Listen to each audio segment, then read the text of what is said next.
বট্ট বৃক্ষটি আছে, আর তিন ব্রিজের সমন্বয়ে যে রাস্তাটি, ঠিক সেই মেঠো রাস্তার পথ দিয়ে আমি হেঁটে চলেছি। এই ধানগুলো আর কয়েকদিন পরেই কাটবে।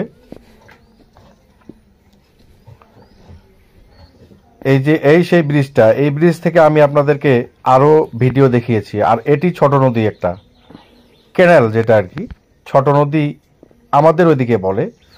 তো এই যমুনা বা অন্যান্য যে নদীগুলো আছে সেগুলোর সঙ্গে তুলনা করলে এটি একটি ছোট ক্যানেল, ড্রেন। এটাও গত কয়েক বছর আগে খনন করার ফলে এটি এখন অনেক গভীর হয়ে গেছে মোটামুটি। আর এই যে দেখতে পাচ্ছেন, এটি সেই কত যে বছর হয়ে গেল, মানে আমার দাদাও নাকি এটি দেখেছে যে এই বট গাছটা এই অবস্থায়। তার মানে এটা কত বছর বয়স আমরা নিজেরাও বলতে পারবো না।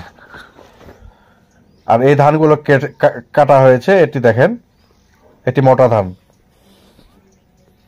আর এই ধানগুলো কয়েকদিন আগের ঝড়ে শুয়ে পড়েছে, কিন্তু ধানের ক্ষতি হয়নি তেমন।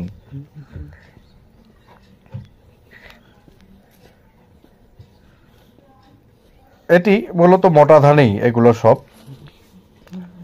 আর অপর প্রান্তে রাস্তার ওগুলো হলো চিকন ধান। এই ধানগুলো তাই তো আগেই কাটা হয়।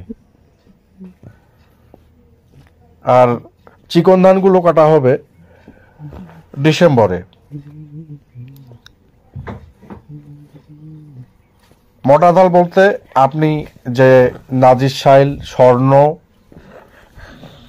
আগে তো আমরা এলিফ্যান্ট যে ভাত খাই সেইটাই, আর পোলাওর চাল যেটি চিনি গুঁড়ো, সেই ধানটি কাটা হবে দেরি করে, ডিসেম্বর মাসে।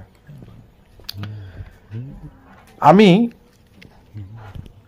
গাড়ি নিয়ে যাওয়া সত্ত্বেও আমি কিন্তু হেঁটে হেঁটে যাচ্ছি, কারণ রাস্তার এই পাশ দিয়ে হাঁটার সময় পাখির কিচিরমিচির ডাক